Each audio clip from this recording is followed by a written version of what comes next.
Bienvenue dans ce complément du billet de la bourse sans stress numéro 50, uniquement disponible sur le groupe privé La Bourse sans stress. Alors, qu'est-ce que nous allons voir? C'est ce que je vous ai évoqué sur le billet donc numéro 50. C'est le complément. Et ce complément est basé sur une chose à suivre, c'est les sociétés liées à l'énergie. Eh bien, je vous propose, on attaque. Alors, les sociétés liées à l'énergie. Oui, pourquoi? Parce que, si vous voulez, actuellement, il se passe des choses quand même relativement intéressantes. Il y a eu un surplus de production. Bon, ok. La consommation a fortement baissé à travers le monde. Bon, les avions circulent très peu. Donc, de toute manière, il y a un gros souci. Pas de consommation, la production qui a très faiblement baissé, donc il faut bien stocker quelque part. Donc, le stockage devient problématique et c'est celui qui va être le plus offrant qui va récupérer, que ça soit des cuves, même des pipelines, c'est-à-dire qu'on va bourrer, vulgairement parlant, les pipelines, c'est-à-dire que ça va être plein de chez plein pour stocker l'énergie et inclut bien sûr le gaz, ok? Parce que le pétrole, ça inclut aussi le gaz. Et bien entendu, ce qui reste aussi, c'est les bateaux, les tankers.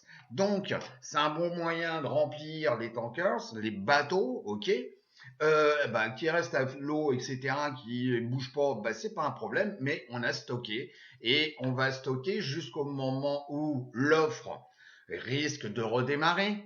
Et puis surtout, ok, quand le pétrole vaudra un petit peu plus cher. Et on a bien vu ce qui s'est passé sur les futurs, sur les contrats du mois de mai et du mois de juin, où effectivement ceux qui avaient acheté des contrats, ils donnaient du fric, de l'argent pour se débarrasser de leurs contrats parce qu'ils ne savaient pas quoi faire des barils de pétrole qu'ils allaient recevoir. C'est ça ce qui s'est passé. C'est pour ça que le baril sur les échéances de mai et en plus juin, ça a failli se produire. C'était vraiment négatif. Voilà, c'est ça. Alors, euh, une chose à suivre, donc, à travers donc les, on va dire, donc Finviz, que vous connaissez bien, donc tout ce secteur, donc énergie, enfin tout ce qui est stockage, tout ce qui est tankers, bon, généralement Finviz le met sous un seul et unique, on va dire, sous-secteur, industrie, qui s'appelle le shipping. Voilà. Concernant Yahoo Finance, ok, ils ont disséqué, c'est-à-dire qu'on va avoir oil and gas intégré. Voilà.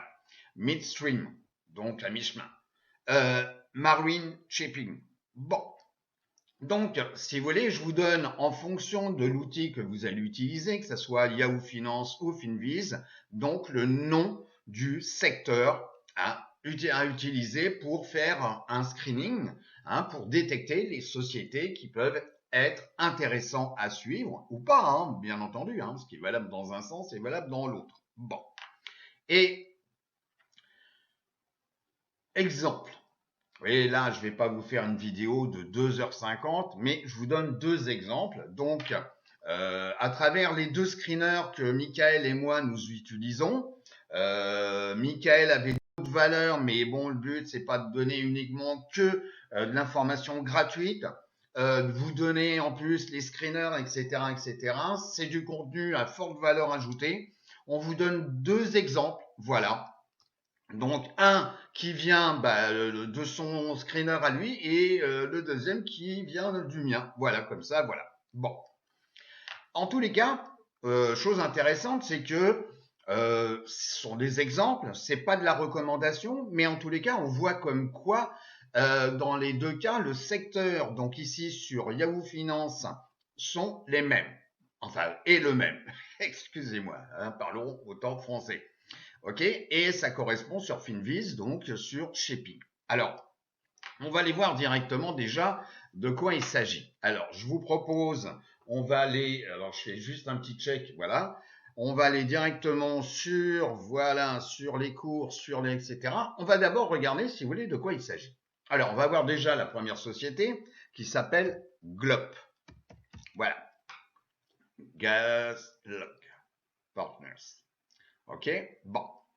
Alors bon, alors c'est une société, vous voyez, pour ça qu'il faut pas y aller avec à la Kalachnikov, hein, ce sont des sociétés, bon celle-ci en tous les cas, elle n'a pas une grosse capitalisation, 222 millions, ok, donc il faut pas y aller avec tout le portefeuille et puis voilà, non, faut y aller d'une façon, ce sont des opportunités, hein, tout simplement, ce sont des opportunités, voilà, bon.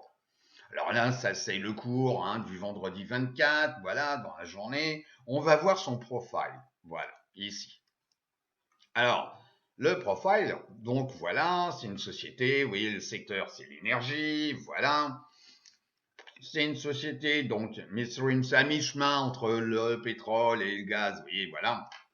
Et donc, c'est une société qui est basée à Monaco, ok, et qui est cotée sur le marché américain, mais c'est une société qui est basée à Monaco, ok. Il y a pas mal de sociétés hein, basées à Monaco hein, là-dessus, hein, sur le tankers, etc. Ok, donc là, on vous explique comme quoi, voilà, ils ont fait une acquisition, etc. Bon, voilà, ils ont une capacité de stockage et tout, voilà, hein, donc 258 000 mètres cubes, donc ce qui est quand même pas mal, voilà. Bon, donc voilà ce que fait la société. Bon, on va voir maintenant sur Finviz, vous voyez. Donc, je fais la même chose, je viens ici, je tape glop, glop, voilà, voilà. Donc voilà, on va voir le cours, hein, etc., etc. Il y a une tendance de fond qui est baissière depuis un certain temps, voilà. Mais là, si vous voulez, c'est pas un investissement de très long terme, hein, c'est un investissement, enfin c'est vraiment du swing trading, si vous voulez. Hein. Vous dire comme quoi le pétrole va valoir tant et puis qu'on aura besoin encore des unités de stockage ou des tankers dans 6 mois, je ne sais pas. Si vous voulez, j'ai pas la boule de cristal. Ce sont des opportunités qui s'ouvrent devant nous et il faut savoir les utiliser surtout bah, à la période qu'on vit. Voilà. Donc là, vous avez bah, la CAPI, on vient de le voir, etc. Bon, voilà, bon. Voilà, donc là, c'est sur Finviz. Donc, et là, sur Finviz, on voit, c'est bah, répertorié non pas sur l'énergie, mais sur les services et dans shipping. Et puis là, Monaco, bah, la société étant basée à Monaco, heureusement qu'il n'y a pas de coquille ni d'erreur. Voilà. Alors, on va voir les cours. Donc, on va voir un globe. Voilà. Donc là, on va regarder, si vous voulez, on va se mettre en mensuel. Voilà. Alors, mensuel, donc c'est une société, vous voyez, qui date de 2014. Bon, allez, voilà. On l'a vu, hein, il y avait un petit blabla sur Yahoo Finance tout à l'heure. Et donc, bon, bah, la tendance de fond depuis un temps certain, bon, on voit bien, hein, c'est en adéquation directe avec le phénomène qui a eu lieu sur le pétrole. Voilà, bon. Si maintenant on se met en weekly, ici, bon, bah, on voit comme quoi on est sous les trois moyennes mobiles, hein, la 10, mon fil conducteur, donc 10 semaines, 50 semaines, 200 semaines. Bon, qui était flat à un moment donné, puis là, bon, vu la chute, elle a tendance à baisser un peu, c'est normal. Et puis là, donc en comportement donc mensuel, hebdomadaire, vous voyez comme quoi ici on a quand même une volatilité qui est relativement importante, voire très grande. Et puis là, on a des bougies de plus en plus petites, les bodies sont de plus en plus petits. Bon, donc ça veut dire qu'il y a un tassement de la volatilité et que ben on n'a pas été plus bas, ça se calme, oui, ça se calme. Alors il y a des fois ça se calme et puis on a la tempête juste après, ok. Bon, je ne tiens pas la vérité et je n'ai pas la boule de cristal. Mais étant donné vu la baisse qu'on a eue, si vous voulez, ben, c'est quand même, hein, on est passé quand même ici de 24, hein, allez j'arrondis 25, on est passé à 2. Bon, bah vous faites le calcul. Hein, il y a pratiquement un rapport 10. C'est énorme. C'est 10. Oui, c'est énorme. OK. Bon. Alors, il y a peut-être un peu de gras à prendre. Et puis, à noter comme quoi, pour le 24, on a clôturé avec une bougie hebdomadaire au-dessus de la 10 semaines. OK. Et la semaine précédente, on avait déjà clôturé au-dessus. Bon. Et si on se met maintenant en daily, bon, et ben vous voyez comme quoi les plus hauts sont plus hauts et les plus bas sont plus hauts. Bon. Et on a cassé à la hausse la 50D, ok, mon petit fil conducteur sert bien de fil conducteur et il vient de couper la moyenne mobile 50 jours. Bon, et à noter aussi qu'on a eu ici, donc, entre le 6 février et ici, donc, le 5, un beau gap baissier, où on est passé ici, aux alentours des 10, j'arrondis 10,30, et on a ouvert ici à 6,22, vous voyez, on a quand même un gap de 4 dollars, c'est quand même pas mal. Donc, la théorie fait comme quoi, généralement, on va toujours combler un gap, bon, qu'il soit haussier ou baissier, mais pas généralement à 100%. Mais là, vu ce qui est en train de se passer sur ce besoin de stockage et de tankers, ben, il y a peut-être une belle opportunité. Voilà. Donc, je dirais comme quoi c'est à suivre. Et ce n'est pas une recommandation, c'est simplement le fait de voir ça. Croyez-moi que je vais en prendre. Voilà, donc bon, je ne me suis pas précipité vendredi parce que vu ce qui se passe les week-ends actuellement et tout, donc je préfère être cash. Voilà, je vous le dis. Hein. Et puis je vais me pencher ça sur lundi, hein, le 27 avril. Et puis bah, je vais voir le comportement et tout en sachant que mon stop, hein, puisque je vais acheter bien sûr des stocks, hein, des actions. Je vais pas prendre, si vous voulez, des options là-dessus, surtout pas. La volatilité, elle est trop élevée, donc je vais payer des coûts élevés. Et c'est pas assez, il n'y a pas assez de volume traité sur les options avec une société de 200 millions de capitalisation, si vous voulez. Voilà, c'est pas assez liquide. J'ai pas envie de me retrouver avec des spreads qui sont monumentaux entre l'acheteur et le vendeur. Vous voyez, là, le bid et le ask.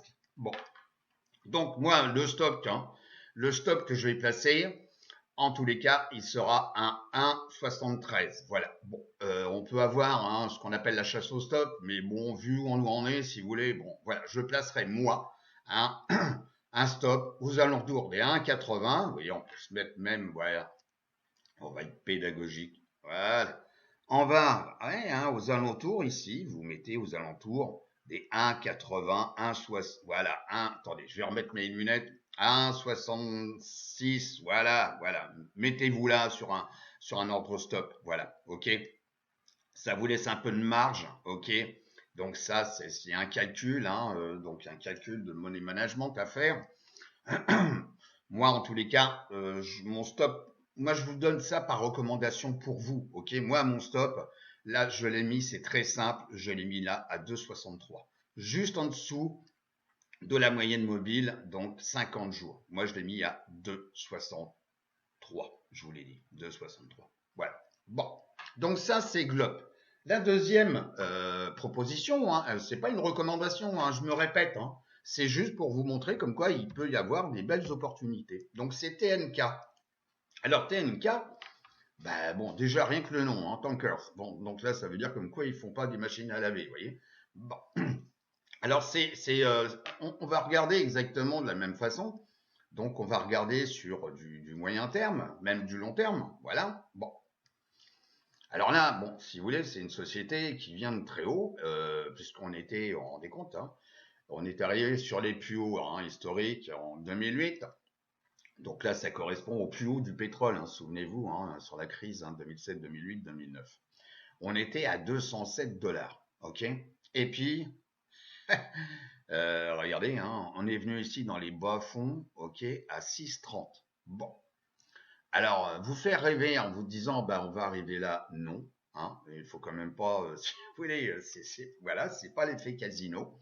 Mais ça fait un bon bout de temps qu'on est sur des niveaux bas. Et si on regarde un peu en mensuel, on a la 10 mois qui vient de croiser, donc la 50 mois. Bon.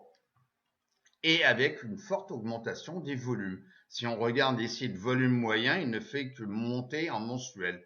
D'où un intérêt. Alors que là, le volume moyen, il était quand même flat, hein, si vous voulez. Bon, alors il y avait des achats, des ventes, des achats, des ventes, mais ça bougeait pas beaucoup. Donc, quand vous avez un truc comme ça, c'est même pas la peine d'y aller. Vous allez perdre votre temps et votre argent. Autant investir dans les trucs qui bougent, vous voyez. Alors, on vient ici en weekly. Alors en weekly, bon, bah vous voyez, comme quoi, bah voilà, c'est ce qu'on a observé, voilà, c'est un peu flat. Ici, on voit comme quoi on a une inclinaison, donc un changement de tendance de la moyenne mobile, ici 50 semaines, ok.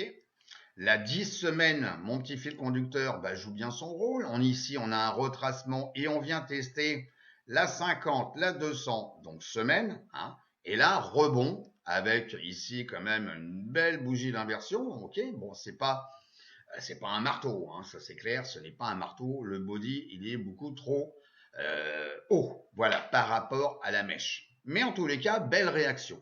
Alors, est-ce qu'il faut se précipiter? Ben non, mais à suivre, oui, ça c'est certain.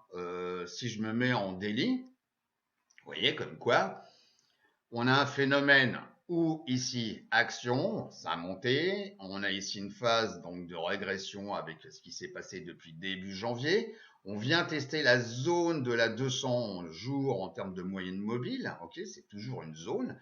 On a ici un phénomène donc de test et puis on revient donc se positionner sur la zone de support dynamique. Et puis redémarrage, on revient tester ici les plus hauts à 25,15 et puis action-réaction, on revient tester la moyenne mobile 50 jours. Mais tout ça, c'est relativement sain. Et là, on vient de refaire un nouveau plus haut. Donc ici, la mèche a dépassé la mèche d'ici et a dépassé la mèche d'ici. Bon, donc pour l'instant, les plus hauts sont plus hauts. Et depuis ce moment ici, depuis février, les plus bas sont plus hauts. Bon, alors je dirais que là aussi, il y a peut-être une belle opportunité à avoir. Les volumes moyens ne font que monter. Ok, bon. Donc on a quand même pas mal, je dirais, de probabilités de notre côté. Et si on utilise, parce que bien sûr j'utilise d'autres graphiques, si on utilise, on va utiliser celui-là. Tiens, voilà. TNK. Alors c'est pas de la pub, c'est pas ci, c'est pas ça. TNK. Voilà. Bon. Alors TNK, si vous voulez. Alors bon, ça c'est mon indicateur à moi. Alors il y a ceux qui vont me dire le RSI, le MACD, voilà bon, bah, chacun utilise ce qu'il veut du moment où il comprend ce que indique l'indicateur. Moi je regarde juste là par exemple, c'est en tous les cas les bandes de Bollinger. Donc on a, vous voyez comme quoi un élargissement de la bande de Bollinger. Ok, on vient donc pour l'instant de perforer la bande supérieure.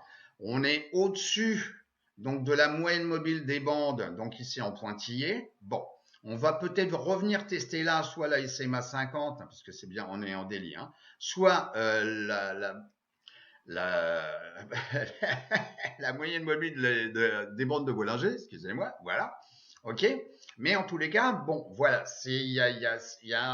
on peut optimiser, si vous voulez, son prix d'achat, mais d'une manière, vous n'aurez jamais le meilleur prix d'achat du monde. Voilà, vous allez l'acheter à un moment donné, peut-être il ira plus bas, ok, et ben tant pis. Mais le principal, c'est de suivre la tendance et d'être là au bon moment. Voilà, voilà. Donc, même chose. Donc, on va aller faire un petit tour donc sur Globe, sur Finviz. Voilà. Globe. Donc là, c'est sur TNK. Voilà. Donc, TNK, j'en ai pas parlé. Donc là, on fait un peu l'inverse. TNK, voilà. TK, voilà. Donc, la société, vous voyez, elle a un petit peu plus, elle a un petit peu plus de capitalisation. Vous voyez, 766 millions. Voilà. Bon. Ensuite, on va voir donc son profile. Bon, c'est une société, voilà, qui est basée, vous voyez, au Canada, Vancouver. Voilà. Donc, le secteur, c'est l'énergie, la oil and gas midstream. Bon, bah voilà, 2200 employés, voilà, etc., etc. Là, vous avez bah, ce qu'elle fait, vous avez qu'à utiliser Google Translate. On va pas, je vais pas vous traduire ça comme ça, donc, sinon la vidéo, bon, ok. Vous irez là, vous faites copier-coller et puis vous traduisez si vous comprenez pas forcément tout l'anglais. Voilà, bon, c'est une société, bon, hein, c'est très clair ce qu'elle est en train de faire, enfin ce qu'elle fait. Voilà, sur Finviz, bah, je viens ici, voilà, ou bien directement, voilà, ici, Finviz, je tape le ticker, TNK, voilà, TNK, voilà. Et puis, bah voilà, vous avez la même chose là, bah oui, c'est shipping, hein, avec le secteur, donc service. Bon, bah voilà, et allez, Donc là, ils l'ont indiqué hein, aux Bermudes. Voilà, parce qu'il doit y avoir une société canadienne plus celle qui est montée aux Bermudes pour d'un point de vue fiscal, certainement. Voilà. Bon. En tous les cas, voilà ce que je voulais vous montrer. Donc sur ce groupe privé hein, de la page Facebook La Bourse sans stress. Voilà. Je reviens sur ma présentation. Eh ben, c'était notre petit cadeau supplémentaire à Michael et moi. Je vous souhaite une bonne semaine et je vous dis à très très bientôt. Au revoir.